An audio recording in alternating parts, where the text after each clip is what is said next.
Le dernier quart d'heure de Smart Bourse, et comme chaque premier vendredi du mois, nous retrouvons les équipes de Clartan Associés pour un décryptage d'un cas d'investissement, un peu d'analyse microéconomique, d'analyse fondamentale dans Smart Bourse, donc à retrouver chaque premier vendredi du mois à 17h45.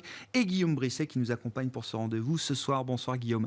Bienvenue. Bonsoir Grégoire. Merci beaucoup d'être là, directeur général et associé gérant de Clartan Associés.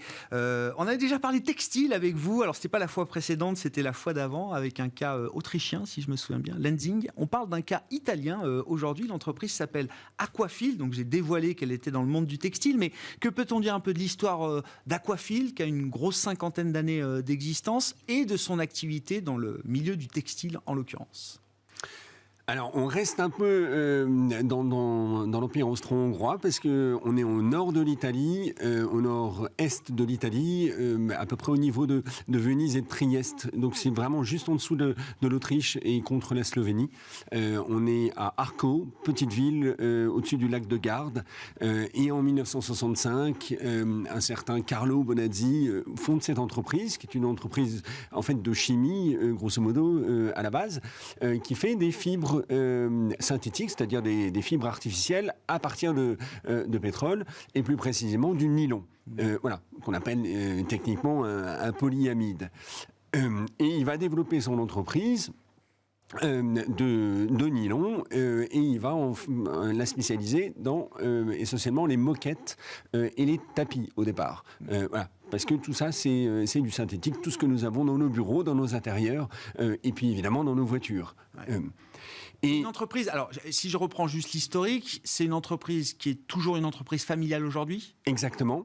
Donc Carlo Bonazzi, le fondateur, a passé la main à son fils, Giulio. Voilà, il y a encore un certain nombre de membres de la famille dedans. Ils ont cédé une partie du capital, parce qu'il y a 52% de flottants aujourd'hui. Mais voilà, ça reste totalement familial néanmoins. Ouais. Et une entreprise alors qu'on peut positionner comme une small cap, j'ai vu que ça fait un peu plus de 300 millions d'euros de capitalisation boursière, hein, c'est ça? Oui, exactement. On est, aujourd'hui, on est plus proche de 350 millions, mais elle a fait un très beau parcours là, depuis le début de l'année, puisqu'elle a gagné à peu près 50%. Et donc, effectivement, c'est vraiment une small cap, mais qui est en train d'écrire une nouvelle histoire depuis quelques années, et cette nouvelle histoire est en train de prendre de l'ampleur. Ben justement, comment est-ce que l'activité, alors entre le métier historique, les polyamides, les moquettes, etc., les tapis, comment est-ce que cette activité évolue et comment est-ce qu'elle se décompose aujourd'hui dans le monde d'Aquafil? Alors, Aquafil, en fait, s'est révélé très innovant. Et il y a 11 ans, ils ont mis au point un procédé industriel pour régénérer du nylon. Donc, ils prenaient du nylon usagé, et ça, c'est un procédé unique au monde. Ils sont capables de faire du nylon à neuf à partir de ce nylon usagé. Voilà, ce qui techniquement revient à dépolymériser et repolymériser derrière, et vous obtenez un produit vraiment totalement de la même qualité qu'un neuf. Alors, ils ont commencé en fait avec les filets de pêche. Parce que les filets de pêche sont une calamité en fait pour nos océans, ça traîne partout. Dès qu'ils sont usagés, on les jette et voilà. Et on a tous les images en tête de mammifères marins coincés dans ces filets de pêche. Et ben ils vont commencer à reprendre ces filets de pêche et ils vont les régénérer. Mais là où ils ont été, en l'occurrence, extrêmement forts, c'est que ces filets de pêche, bah, forcément, ça sent le poisson, parce qu'ils ont traîné dans l'eau de mer pendant des années et des années. Eh bien, ils vont être capables d'éliminer cette odeur de poisson. Ah, oui. Donc, c'est en ça que, voilà, il y a une vraie innovation. Il fallait une brique technologique supplémentaire entre la dépolymérisation et la repolymérisation. Voilà. Il manquait quand même le traitement de l'odeur, vous dites. C'est exactement. Ça, Guillaume. Exactement. Génial. Et évidemment, c'est hyper important pour fabriquer des moquettes et des tapis, nos intérieurs de voitures, mais ils se sont de plus en plus aussi développés vers le textile. Et aujourd'hui, voilà, c'est aussi une bonne part de leur activité, même si les moquettes et les tapis représentent encore les trois quarts, le reste, c'est essentiellement du textile. Et textile, quand on dit textile en nylon, on adresse à peu près quel segment de marché justement sur le textile? Alors, parce qu'on parle d'habillement là. Hein. Ouais, on parle d'habillement. Ouais. Bon, alors, de manière un peu emblématique, vous prenez Speedo, des maillots de bain. Bien sûr. Vous prenez toutes les marques de montagne, type Patagonia, type Picture Group, qui sont des marques de sport et qui ont besoin de matériaux un peu sophistiqués, voilà, donc synthétiques. Ils utilisent aujourd'hui Econil. Et ils en font évidemment un instrument marketing, c'est-à-dire que c'est toujours l'idée de Intel Inside. J'ai fabriqué ma veste de montagne avec de l'Econil et donc je suis vert. Et donc le consommateur qui se balade en montagne et qui est porté vers la nature. Il est fier d'afficher non seulement la marque du t-shirt, mais la marque du nylon avec lequel le t-shirt a été fabriqué. Exactement. Il n'a pas pollué avec ça.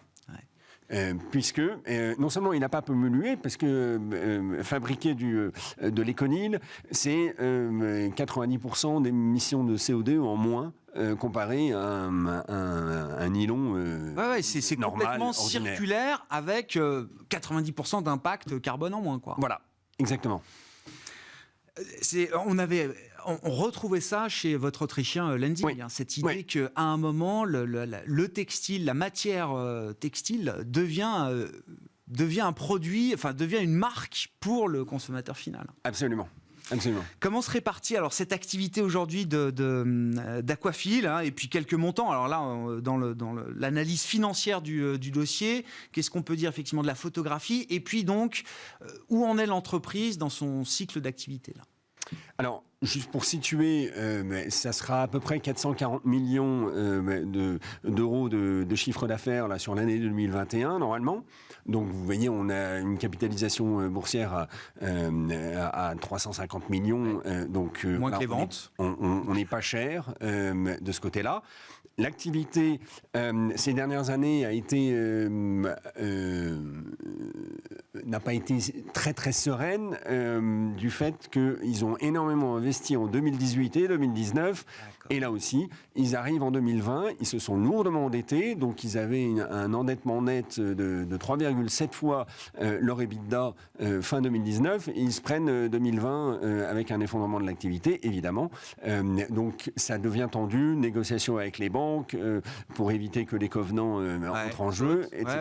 Nous, on a commencé à les regarder fin 2020 et à discuter longuement avec eux pour savoir justement quel confort ils avaient vis-à-vis des banques.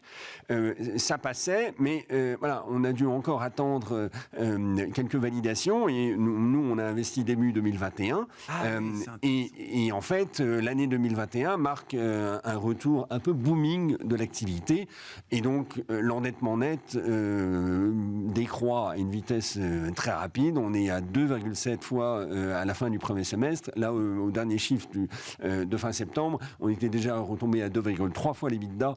Donc voilà. La question de survie est passée. Enfin, toute la question de la survie financière de l'entreprise est derrière aujourd'hui. Totalement. Ça aurait pu, il aurait pu trébucher là-dessus. Bien sûr. Voilà, c'est terminé. Et là, du coup, les marges, qui elles aussi sont assez variables, remontent en flèche. Et on retrouve aujourd'hui les niveaux les plus élevés des 7 dernières années, depuis l'introduction en bourse, à peu de choses près. Et donc, l'entreprise se porte bien aujourd'hui. Elle se porte très bien même. Et surtout qu'elle a cette phase d'investissement derrière elle, donc elle va générer arrive au bout de ce cycle d'investissement. Donc elle va générer énormément de cash flow dans les années à venir. Bien sûr. C'est une entreprise qui est sur le terrain de jeu mondial, qui est positionnée comment ? Enfin, je veux dire, en termes de répartition de son activité, c'est équilibré, c'est très concentré sur quelques zones. Alors, elle est italienne, donc elle est très européenne à la base, et elle le reste encore aujourd'hui. Elle réalise à peu près 60% de son chiffre d'affaires en Europe, mais elle s'est développée beaucoup aux États-Unis ces dernières années, et elle a commencé à se développer en Asie. Donc, tout ça est en train de croître, et il y a plus de croissance aujourd'hui pour Aquafil en Asie et aux États-Unis, et donc progressivement ça va se rééquilibrer, mais c'est un groupe vraiment mondialisé parce qu'elle a des sites de production aussi bien en Chine, en Thaïlande, aux États-Unis qu'en Europe, et les ventes, elles, vont suivre dans les régions comme la Chine et les États-Unis. Quand on regarde un peu les perspectives stratégiques de cette entreprise, alors on comprend l'innovation là effectivement qui est un élément clé aujourd'hui de la proposition de valeur d'Aquafil. Dans un marché du textile nylon qui a quelle perspective au-delà des maillots de bain Speedo et du t-shirt de montagne, Guillaume? Alors, en fait, il y a beaucoup d'applications parce que tous vos sacs de voyage, ils sont en nylon, par exemple. Tous vos sacs à dos, tout ce genre d'accessoires, c'est du nylon. Et tout ça, c'est en pleine croissance. De toute façon, il y a une croissance démographique au niveau mondial qui fait qu'on est de plus en plus consommateurs de vêtements et de ce genre d'accessoires. Donc, ils sont de toute façon portés par ça. Et puis, à l'intérieur de ce segment, comme ils ont l'atout incroyable des Conil, eh ben, ils sont encore plus en croissance que le marché sur lequel ils sont positionnés. Et voilà. Et dans les années à venir, tout ça devrait s'accélérer parce que la conscience écologique ne cesse de grandir. Et donc le consommateur réclame ce genre de produit. Et puis, alors, effectivement, en termes de valorisation, donc vous, c'est un investissement de 2021. C'est intéressant. Ça fait partie des opportunités Covid qu'il fallait saisir. C'est ça, oui. Guillaume? Oui. Vous disiez, effectivement, donc ça se paye moins que les ventes, moins qu'une fois les ventes sur le marché. En termes de, s'il y a d'autres ratios de valorisation là, qui peuvent donner une mesure aujourd'hui de la cherté ou pas du titre, d'ailleurs? On est à 17 fois les résultats 2022, par exemple. Donc, on n'est pas totalement au tapis. Mais en fait, c'est sur des résultats qui sont attendus en forte croissance dans les années à venir. Donc le 17 fois, voilà, faut le regarder avec une certaine hauteur de vue parce qu'il va évoluer beaucoup. Ouais. Merci beaucoup Guillaume d'être venu nous parler donc dans ce secteur du textile de la société Aquafil. C'était le cas d'investissement que nous analysions ce soir avec les équipes de Clartan Associés, donc cette small cap italienne spécialisée dans le nylon. Guillaume Brisset, directeur général et associé gérant de Clartan, était avec nous ce soir pour ce dernier quart d'heure de Smart Bourse. Très bon week-end. On se retrouve lundi à 12h30 en direct sur Bismart.